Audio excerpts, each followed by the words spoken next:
बच्चा मान लीजिए $1 था 70 रुपए का, ठीक है, सिचुएशन नंबर 1। और सिचुएशन नंबर 2 कि $1 हो गया 75 रुपए का। डन। अब मुझे यहाँ पर जो डिसाइड करना है, मुझे यहाँ पर देखना है, वो ये देखना है कि जो हमारी करेंसी है डॉलर और रुपी, ठीक है, ये दोनों, जिसको हम INR भी लिख सकते हैं और रुपी का सिंबल आपको पता है, तो बेटा ये डॉलर और रुपी में से डॉलर स्ट्रॉन्ग हुआ है या वीक हुआ है, ऐसे ही रुपी स्ट्रॉन्ग हुआ है या वीक हुआ है, ठीक है। अभी मैं स्ट्रॉन्ग और वीक बता रही हूँ बेटा, उसके बाद मैं इसमें एप्रिसिएशन और डिप्रिसिएशन वर्ड यूज करूंगी। तो स्ट्रॉन्ग का मतलब एप्रिशिएट और वीक का मतलब डेप्रिशिएट, ठीक है। तो अब एक चीज देखते हैं, अगर मैं इसकी बात करती हूँ तो बेटा पहले मुझे $1 खरीदने के लिए 70 रुपए देने पड़ते थे। अब मुझे वही डॉलर खरीदने के लिए 75 रुपए देने पड़ रहे हैं। तो बताइए डॉलर स्ट्रॉन्ग हुआ या नहीं हुआ? बेटा जहां पर रुपया पहले आता था 70, अब वहां 75 रुपए देना पड़ रहा है, तो बेटा मेरा डॉलर स्ट्रॉन्ग हो गया, क्योंकि आई नीड टू पे मोर रुपी टू बाय $1। पहले जहां 70 था वहां अब कितना दे रही हूँ? 75। तो बेटा मेरे यहाँ पर जो डॉलर है वो स्ट्रॉन्ग हो गया। और बच्चा डॉलर स्ट्रॉन्ग क्यों हुआ है? क्योंकि हमारा रुपया वीक हुआ है, इसलिए। क्यों वीक हुआ है? तो अब चलिए रुपए के सिचुएशन में देखते हैं।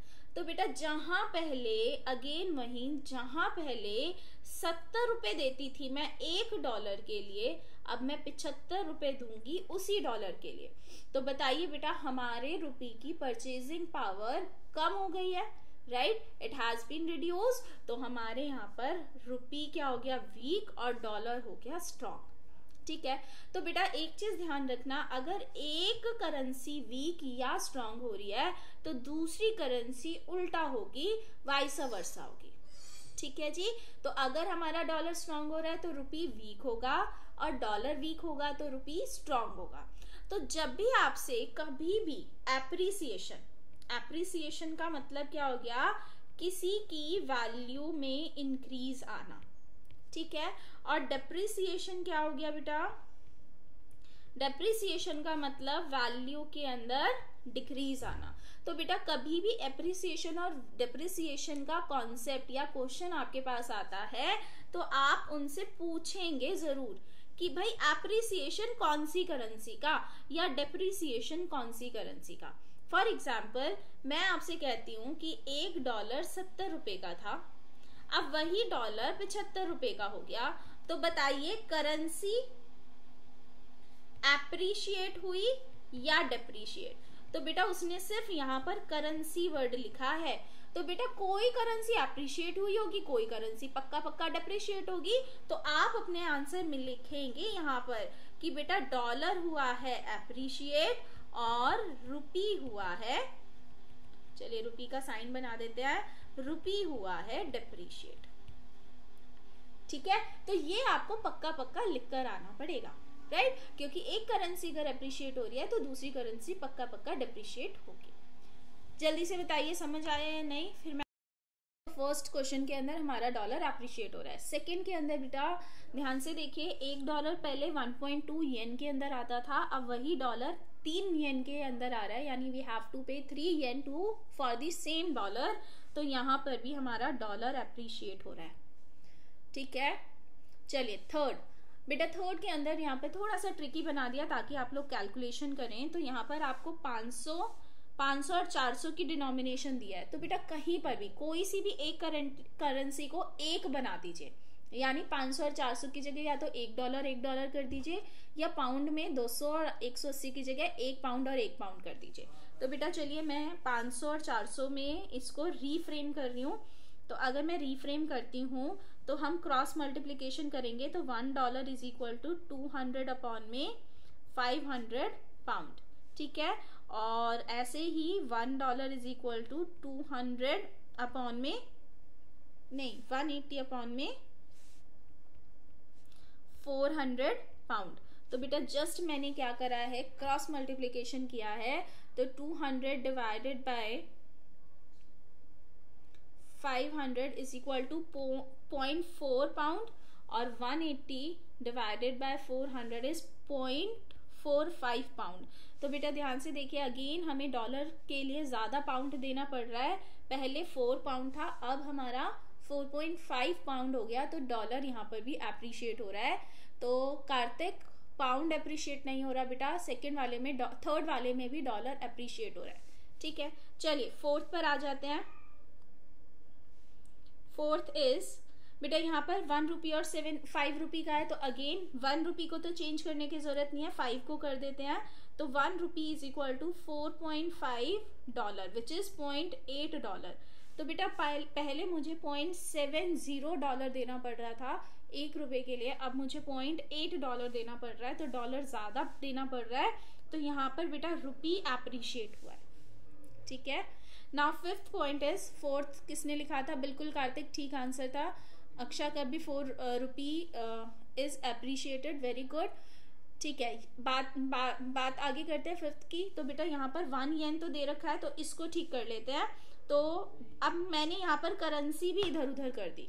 ठीक है, तो आप इसको पहले सही से लिखिए। 5 येन इज इक्वल टू 360 डॉलर और 1 येन इज इक्वल टू 360 अपॉन में 5 डॉलर, तो दैट विल कम 72 डॉलर।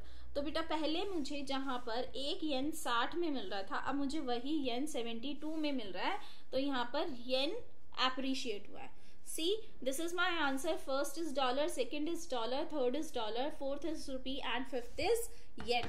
ठीक है, जल्दी से बताइए ये कॉन्सेप्ट आप बेटा क्या क्या एप्रिशिएट हो रहा है और क्या क्या डिप्रिशिएट हो रहा है। अ change from $3 to $4, sorry $3 2 pound, $4 2 pound. तो बेटा दोनों एक ही यूनिट है ना, तो आप यहाँ पर इजीली उसको देख सकते हैं। तो 2 पाउंड खरीदने के लिए पहले मुझे $3 देने पड़ रहे थे, अब मुझे कितने देने पड़ रहे हैं? ठीक है, $4। तो बेटा pound is appreciating and dollar is depreciating. ठीक है, तो फर्स्ट आंसर डॉलर डिप्रिशिएट कर रहा है। ठीक है, another is appreciating, very good. चलिए सेकंड क्लोज करते हैं बेटा। A change from ₹95 of $2 to 150 rupees of $3। ठीक है, तो एक काम करते हैं, दोनों को 1 बना देते हैं, तो डिवाइडेड बाय 2 कर दिया बेटा, दैट विल बी 47.5 और दिस विल बी 50 रुपीज। तो यहाँ पहले $1 47 का था, अब $1 कितने का हो गया? 50 रुपीज का हो गया। तो बच्चा यहाँ पर हमारा रुपी डेप्रिशिएट हो रहा है और डॉलर एप्रिशिएट हो रहा है। तो second US dollar appreciating, very good, very much appreciated. Aksha आपका आंसर ठीक था बेटा। A change from 2 pound is equal to 140 rupees and 1 pound is equal to, कहाँ चला गया? 60 रुपीज, राइट। तो अब मैं इसको 1 पाउंड बना लेती हूँ। तो 70 रुपीज का था, तो जहां पहले 1 पाउंड 70 रुपए का था, अब वही पाउंड मुझे 60 रुपए में मिल रहा है। तो बेटा माई रुपी इज एप्रिशिएटिंग और डेप्रिशिएटिंग कौन हो गया बेटा? पाउंड। ठीक है, चलिए fourth one is the last one is, मेरे को थर्ड का आंसर दिया था कशिश ने, rupee is appreciating, very good Kashish. Fourth one is a change from 1 Singapore dollar. आपको पता है ना डॉलर्स भी अलग अलग होते हैं, सिंगापुर के डॉलर है, ठीक है, US का डॉलर है, अलग अलग जगह के डॉलर्स होते हैं। तो वो हो गया 1 सिंगापुर डॉलर 20 रुपीज का। तो वेरी मच गुड, यहाँ हमें कुछ करने की जरूरत ही नहीं है। तो बेटा यहाँ पर अगेन मेरा रुपी एप्रिशिएट हो रहा है और सिंगापुर डॉलर डेप्रिशिएट हो रहा है। ठीक है, तो last answer was from Kartik, rupee is appreciating, very good बेटा।